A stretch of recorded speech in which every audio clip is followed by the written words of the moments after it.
오늘은 드디어 존 스토트 신부님 쓰신 급진적 제자도의 마지막 장 8장을 함께 나누도록 하겠습니다. 8장의 제목은 죽음입니다. 죽음. 말씀은 로마서 6장 13절 다 같이 읽겠습니다. 시작. 또한 너희 지체를 불의의 병기로 죄에게 드리지 말고 오직 너희 자신을 죽은 자 가운데서 다시 산 자같이 하나님께 드리며 너희 지체를 의의 병기로 하나님께 드리라. 아멘. 세상에서 말하는 죽음은 모든 것의 종결이고 끝입니다. 절망이죠. 그러나 기독교에서의 죽음은 부활, 그 생명으로 나아가는 새로운 시작입니다. 그래서 우리 기독교에서 얘기하는 죽음은 끝이 아니고 새로운 생명으로 시작되는 생명으로 가는 시작점인 것을 우리가 알고 있습니다. 그래서 이 죽음을 어떻게 제자는 해석하고 받아들일 것인가, 마지막으로 우리가 이 죽음에 대해서 온전히 깨닫고 하나님이 원하시는 그런 제자가 되기를 원합니다. 본문 요약본을 읽어보겠습니다. 존 스토트의 제자도의 8제이자 마지막 특징으로 죽음을 들고 있습니다. 기독교는 생명, 즉 영원한 생명, 최고의 생명을 주는 종교입니다. 그러나 생명에 이르는 길이 죽음임을 분명히 말하고 있습니다. 죽음을 통한 생명은 기독교 신앙과 그리스도인의 삶 둘 다의 가장 심원한 역설 가운데 하나입니다. 죽음을 통한 생명에 대해 6가지 영역에서 다룰 것입니다. 우리 기독교는 생명의 종교죠. 그래서 이 죽음과 생명과의 관계에 대해서 6가지로 우리가 다루어 보도록 하겠습니다. 첫 번째로 구원입니다. 구원. 우리는 구원과 관련하여 죽음과 생명을 봅니다. 구원은 종종 생명으로 표현되고 있습니다. 사도 바울은 하나님의 은사가 영생이라고 썼고 요한은 아들이 있는 자에게는 생명이 있다고 설명했습니다. 또한 이 생명의 특징은 새 시대의 생명이라는 특성이 있습니다. 영생은 하나님과의 사귐 가운데 사는 삶입니다. 하지만 이 생명으로 들어가는 유일한 길은 죽음입니다. 죽음을 통한 생명. 우리가 원하는 것이 생명이고 하나님이 허락하신 것이 생명인데 이 생명을 얻기 위해서는 하나님이 만들어 놓으신 유일한 길은 죽음을 통해서 생명으로 들어간다는 것입니다. 죽음과 생명은 반대 개념이고 전혀 어울리지 않다고 생각합니다.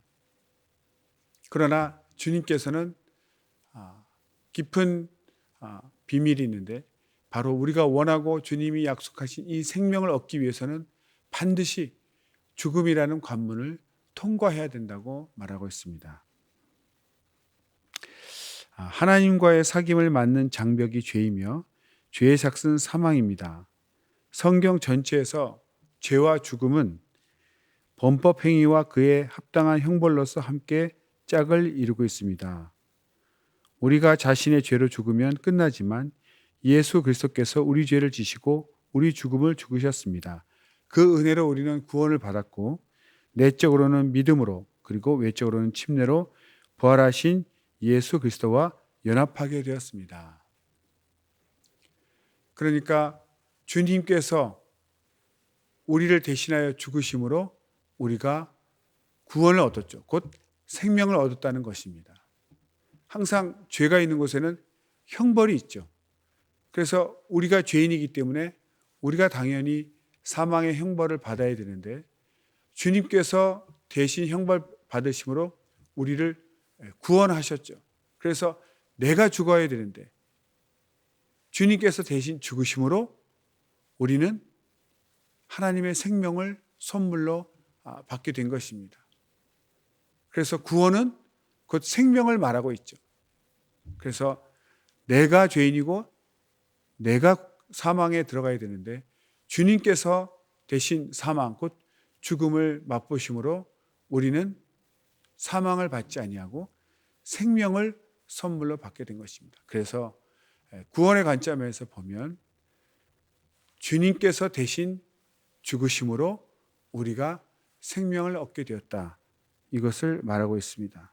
그래서 우리 그리스도인들은 로마서 6장 11절 말씀과 같이 이와 같이 너희도 너희 자신을 죄에 대하여는 죽은 자요 그리스도 예수 안에서 하나님을 대하여는 산 자로 여길지어다.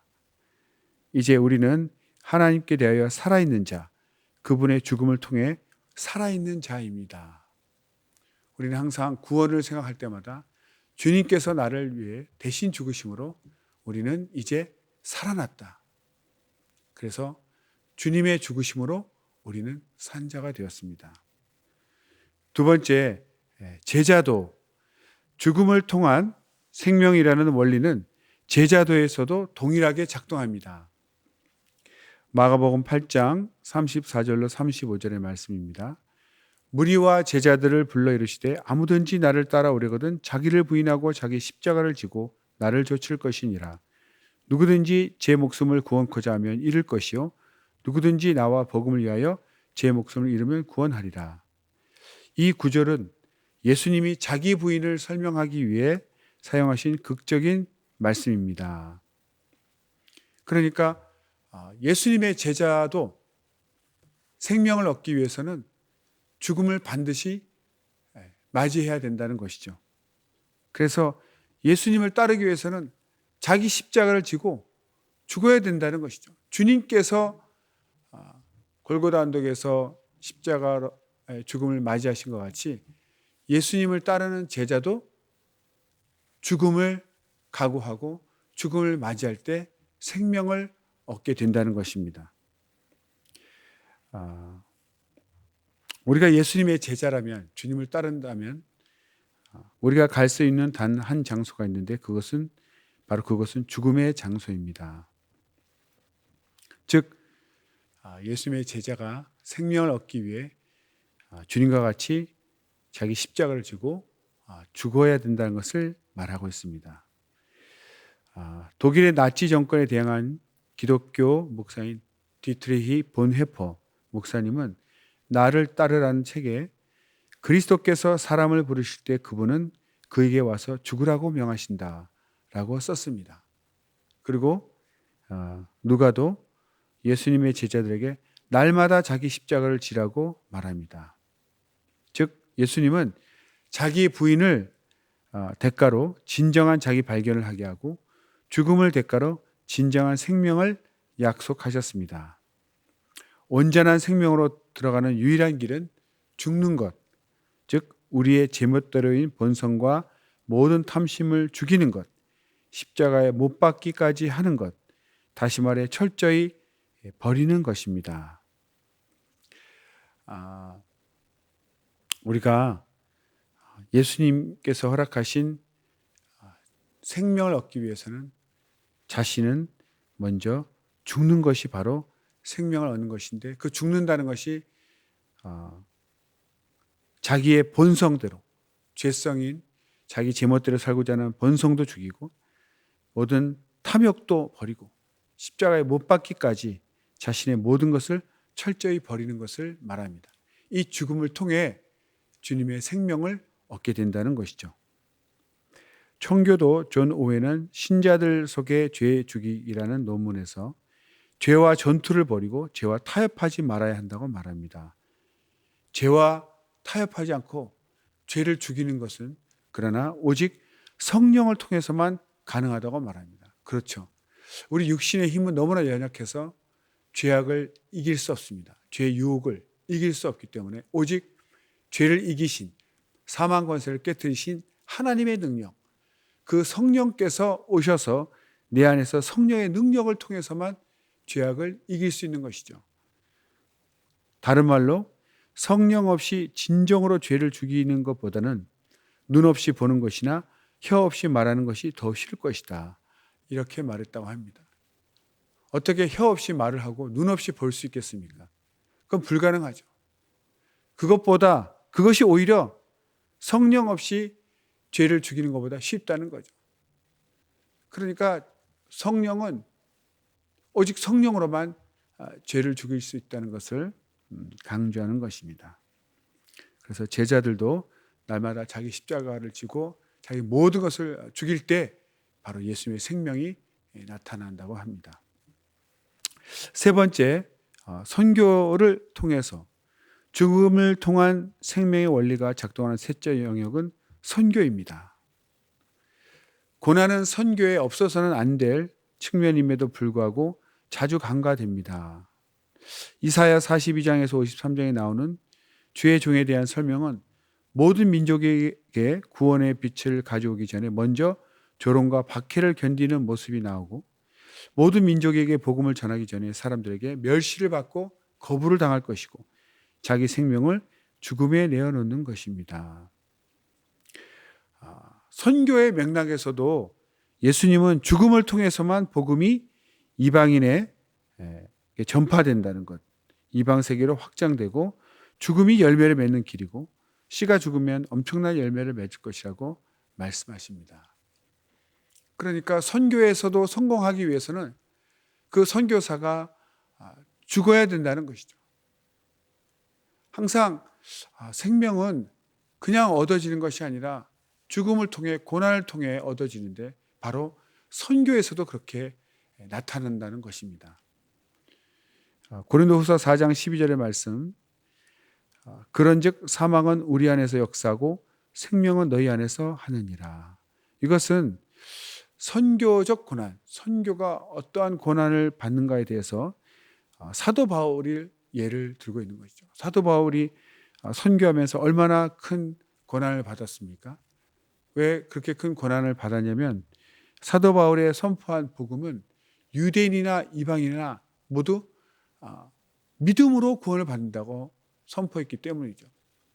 과거 유대인들은 율법을 지킴으로 구원받는다고 생각하고 그것을 주장했는데 사도 바울은 율법이 아닌 믿음으로 하나님의 은혜로 구원받는 것을 선포하기 때문에 유대교가 무너질 판이죠. 그래서 유대인들은 그렇게 쫓아다니면서 계속해서 사도 바울을 박해하고 핍박했습니다. 그러나 그것을 두려워하지 아니하고 지속적으로 또 이방인에게 복음을 전했기 때문에 지금 이렇게 오늘날 기독교가 전파되었죠.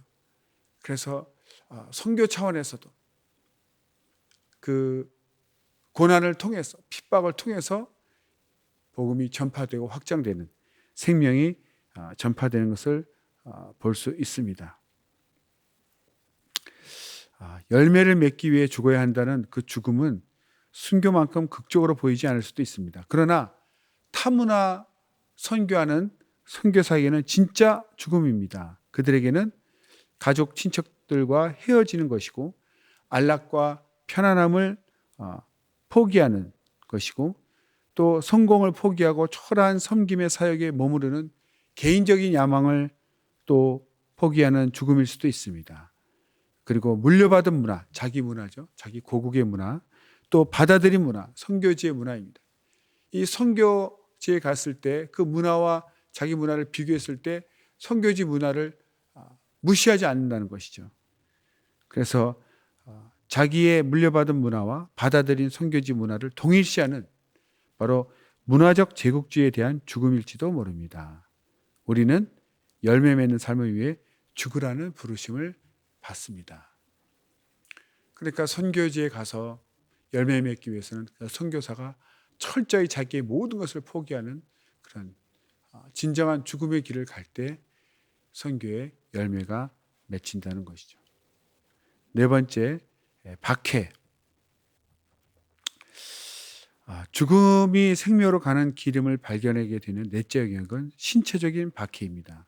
또 사도 바울의 예를 들었습니다. 그는 태형을 당하고 돌에 맞았고 감옥에 갇혔고 죽음의 위협을 받았고 배가 파선하는 그런 고난을 겪었죠. 그래서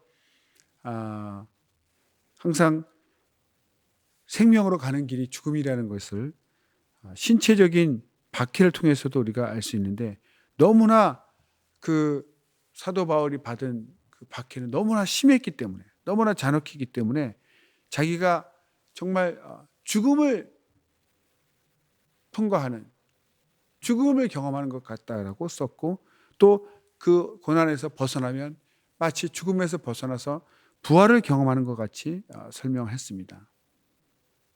그런데 놀라운 것은 죽음 가운데에서도, 그 고난 가운데에서도 예수님의 생명을 경험할 수 있다는 것입니다.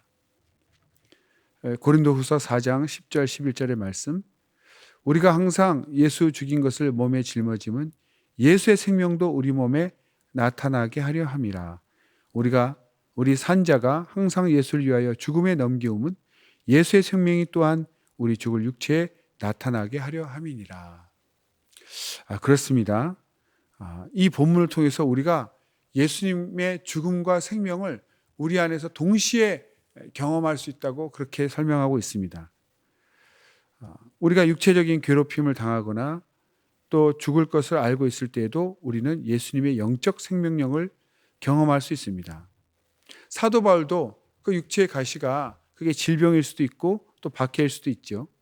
그런 신체적인 문제를 해결하기 위해서 그렇게 간구했지만 오히려 그것이 해결된 것이 아니라 그 약함 가운데서 그리스도의 능력을 경험하게 되었습니다. 그래서 고린도 교회에 보낸 편지의 핵심 진리는 약함을 통한 능력, 고난을 통한 영광, 죽음을 통한 생명이었습니다. 다른 말로 하면 약할 때 예수님의 능력을 얻게 되고 고난 가운데 하나님의 영광을 받게 되고 죽음을 통해서 영원한 생명을 얻게 된다는 것이죠. 그래서 항상 우리가 원하는 것이 생명이고 영광이지만 이것이 그냥 그대로 얻어지는 것이 아니라 항상 고난을 통해서 죽음을 통해서 얻을 수 있다는 것입니다. 다섯 번째, 순교입니다. 사실 순교와 박해는 많은 공통점이 있죠. 그러나 특별히 이렇게 구분한 것은 새로운 세상에서 특별한 영예가 주어질 것이기 때문입니다. 계시록 20장 4절을 보면 또 내가 보좌들을 보니 거기 앉은 자들이 있어 심판하는 권세를 받았더라. 또 내가 보니 예수의 증거와 하나님의 말씀을 인하여 목배임을 받은 자의 영혼들과 또 짐승과 그의 우상에게 경배하지도 아니하고 이마와 손에 그의 표를 받지도 아니한 자들이 살아서 그리스도 더불어 1000년 동안 왕노릇하니. 그러니까 순교한 자에게 이렇게 그리스도로 더불어 다시 살아서 그리스도 더불어 1000년 동안 왕노릇하는 이런 영예가 주어진다는 것이죠. 이것은 순교자에게 주어진 것이죠.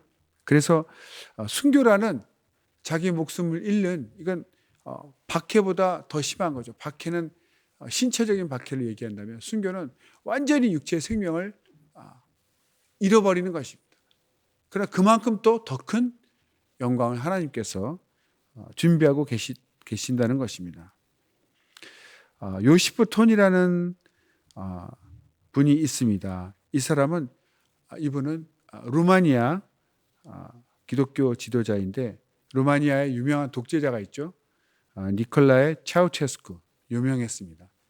이 독재자가 이제 기독교를 이렇게 핍박할 때 그 독재 정권 하에서 신앙생활을 하신 분입니다. 이분의 주장은 고난 그리고 죽음까지도 그리스도인의 제자들의 필수 불가결한 요소임을 자신의 삶과 가르침으로 보여준 그리스도의 진정한 제자입니다. 그래서 이제 기독교를 핍박하면서 그 당국자들이 당신을 죽이겠다라고 위협했을 때 유명한 말을 했습니다. 전혀 굴하지 아니하고 이렇게 말했다고 합니다. 당신의 최대 무기는 죽이는 것입니다. 하지만 나의 최대 무기는 죽는 것입니다. 사람은 누구나 죽음을 두려워하죠. 그래서 가장 큰 위협이 죽이겠다 아닙니까? 그러니까 죽기를 두려워하기 때문에 굴복하는데, 오히려 죽는 것이 나의 가장 큰 무기다. 당신이 나를 죽이려고 할 때 내가 더 큰 무기가 있는데 살려달라고 하는 것이 아니라 내가 죽는 것이 가장 큰 무기다. 그러니까 죽이겠다는 협박이 아무런 의미가 없는 거죠. 또 다시 나온 이 디트리히 본헤퍼 목사님도 죽기까지 충성을 다했던 사람입니다.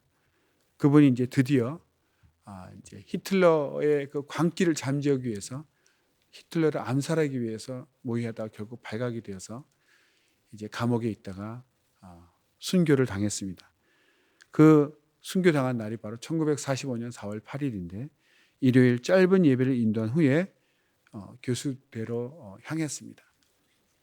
그때 이제 민간 복장 입은 사람이 본헤버 씨, 저희와 같이 가십시다 이렇게 불렀다고 합니다. 그 죄수에게 저희와 같이 가십시다 이렇게 얘기하는 것은 석방되는 것이 아니라 바로 형장으로, 교수대로 끌려가는 그것을 의미하는 것이죠. 그때 본헤버 목사님이 그 한 말이 있습니다. 유명한 말인데, 이것으로 끝이다. 하지만 내게는 생명의 시작이다. 이제 육신으로는 이제 끝났죠. 그날 이제 끝납니다. 그러나 이것은 바로 생명의 시작이다. 정확하게 복음을 알고 계셨고, 그래서 죽음을 두려워하지 않은 것입니다. 그러니까 우리 예수님의 진정한 제자라면 죽음을 두려워해서는 안 되는 거죠. 우리도 이 죽음이 바로 육체로는 끝이지만 내 영혼의 영원한 생명으로는 시작된다는 것을 알아야 된다는 것입니다. 마지막으로 유한성, 끝이 있다는 것이죠. 한계가 있다는 뜻입니다. 지금까지 우리는 죽음이 생명에 이르는 길이 되는 5가지 영역을 살펴보았습니다. 죽음이 생명에 이르는 길이다. 죽음이 육체로는 끝이지만 영원한 생명으로 이르는 길이라는 것을 구원에서, 첫 번째 구원에서 그리스도가 우리를 살리기 위해서 대신 죽으셨죠. 그리스도의 죽음이 곧 우리에게 생명을 주신 그 길을 열어놓으신 것이죠. 두 번째 제자도에서 우리가 우리의 몸에 잘못된 것을 행실을 죽이면 생명을 얻게 될 것이다. 또 세 번째 선교에서 많은 열매를 맺으려면 씨가 죽어야 된다는 것이죠. 즉 선교사가 죽음을 각오하고 죽을 때 선교지에 많은 열매가 맺히죠. 실제로 선교사님들이 고문을 당하고 핍박을 받고 그런 어려운 과정을 통해서 순교할 때 또 많은 제자들이 나오는 것을 알 수 있습니다. 네 번째 박해에서, 신체적인 박해죠. 우리가 살기 위해서 죽어야 된다는 것입니다. 그리고 순교, 목숨을 바칠 때 영원한 생명을 하나님이 주신다는 것입니다. 마지막으로 우리가 죽을 수밖에 없다는 사실, 육체의 한계를 얘기하고 있습니다. 육체적인 몸의 죽음에 직면하게 되는 것이죠. 죽음은 실상 많은 사람들이 공포감을 갖고 있죠. 잘 알지 못하기 때문에, 죽음에 대해서 정확하게 모르기 때문에 세상에서는 죽음을 완전한 소멸 또는 없음의 시작, 모든 것의 끝으로 보기 때문에 일반 사람들에게는 죽음을 두려워할 수밖에 없습니다. 공포의 대상이죠. 그러나 그리스도인들은 예수님의 말씀을 통해서 죽음은 공포의 대상이 더 이상 될 수가 없다는 것입니다. 비록 죽음의 모습은 지저분하고 또 비참하고 품위를 지키기도 어렵고 썩 즐거운 일이 아닌 것이 사실이죠. 그 순교 당할 때 목이 잘리거나 사자에게 물어 찢기거나 할 때 그 육체는 처참하죠. 또 그 모습을 보기도 고통스럽습니다. 그러나 그렇다고 해서 죽음의 모습이 비참하다고 해서 죽음을 두려워해서는 안 된다는 것입니다. 한쪽에 죽음의 패배가 있고 다른 쪽에는 생명의 선물이 있습니다. 죽음으로써 패배당한 것 같지만 그러나 반대쪽에서는 생명이 선물로 주어진다는 것입니다. 이 영생을 정의하기가 어렵기 때문에 신약 성경의 저자들이 비유로서 많이 이미지로 표현을 했는데 씨와 꽃의 관계로 설명했죠. 그래서 씨는 뭐 볼품도 없고 아주 작고 모양이 없지 않습니까? 도대체 이게 뭔가 할 정도인데, 그러나 그 씨에서 싹이 나고 꽃이 필 때 그 꽃의 아름다움을 보면 과연 이 씨에서 이 꽃이 나왔을까라는 정말 믿을 수 없는 그런 놀라운 아름다운 꽃을 보게 되죠. 다른 말로 이 새 알을 보면 이 보호색으로 이렇게 해서 돌멩이 같기도 하고 뭐 파랗기도 하고 여러 가지 띠지만 그 알에서 나온 그 새가 원앙새 같이 공작 같이 그 아름다운 빛을 내는 걸 보면 그 깃털의 빛깔을 보면 과연 저 새가 자기가 아름답다는 걸 알까 할 정도로 그렇게 아름다운 색이 있지 않습니까? 어떻게 이 그 새 알에서 그런 아름다운 깃털을 가진 새가 나올 거라고 상상을 하겠습니까? 이런 것을 통해서 우리 부활한 몸도 이렇게 아름답지 않겠는가? 시에서 상상 못하는 아름다운 꽃이 나온 것처럼 비록 우리 육체가 이렇게 보잘것없고 또 죽으면 비참할지라도 후에 우리가 받을 그 영광의 부활의 그 몸은 정말 아름다울 것이다. 이렇게 우리가 믿을 수 있습니다. 마찬가지로 몸이 그렇게 부활한다면 이 땅이 새롭게 바뀌죠. 새 하늘과 새 땅으로 바뀔 때도 얼마나 아름답게 바뀔 것인가 우리가 또 믿음으로 상상할 수 있다는 것입니다. 예수님은 그것을 새롭게 되는 것, 리제너레이션이라는 말로 부르셨습니다. 새롭게 되는 것이다. 조금 더 자세히 얘기하면 우리 몸이 새 몸을 입을 때도 이 몸의 형체나 이런 것은 또 이어지겠죠. 그러나 우리가 상상 못할 새로운 몸을 입게 됩니다. 그래서 이것을 연속성과 불연속성이라고 하죠. 그러니까 여기서 그대로 이어지는 것도 있고 또 새로운 것도 있고 이어지는 것이 연속성, 새로운 것은 이제 불연속성이죠. 그런 것이 섞여 있을 것처럼 이 세상도 새 하늘과 새 땅도 이 땅의 것과 연결되는 것이 있고 또 새로운 것이 있을 것이다. 이렇게 우리가 상상할 수 있습니다. 사도 바울에게 생명은 예수 그리스도를 의미했습니다. 그래서 다시 말하면 죽는 것이 생명을 얻는 것이 죽는 것인데 그 생명이 예수 그리스도이기 때문에 사도 바울에게는 자기가 죽는 것이 생명을 얻는 것, 곧 예수 그리스도를 얻는 것이기 때문에 죽는 것이 차라리 더 낫다. 차라리 죽고 싶다라고 얘기했죠. 논리적으로 죽는다는 말은 말이 안 되지만 예수님이 곧 생명이시기 때문에 사도 바울에게는 예수님과 함께 있고 싶었기 때문에 죽기를 원한다는 말을 했죠. 그것은 논리적으로 맞는다는 겁니다. 기독교 논리는. 왜냐하면 생명, 예수님을 얻는 길이 곧 죽음을 통과하는 길이기 때문에 예수님과 함께하기 위해서 나는 죽기를 원한다. 이 말은 틀린 말이 아니라는 것입니다. 이성적으로나 정신적으로 올바른 소리라는 뜻입니다. 생명이 우리에게 그리스도를 의미한다면 다가올 생명은 실로 이 땅에서의 생명보다 훨씬 더 좋을 것이다. 사실은 비교급의 훨씬 더 좋은 것이 아니라 최상급의 가장 좋을 것이다. 이렇게 표현하는 것이 더 정확할 것입니다. 예를 들어 보겠습니다. 첫 번째, 이 땅에서 하나님의 백성과 함께 드린 예배가 깊은 만족을 가져다 준다면 하늘에서 모두 함께 드리는 예배는 훨씬 더 황홀할 것이다. 그렇죠? 두 번째로, 성경을 펼칠 때마다 우리 가슴이 뜨거워진다면 모든 진리는 훨씬 더 감동적일 것이다. 지금은 우리가 성경을 통해서 말씀을, 진리를 접하지만 천국에 가면 완전히 알게 될 것이 아닙니까? 그때는 얼마나 더 감동적이겠는가.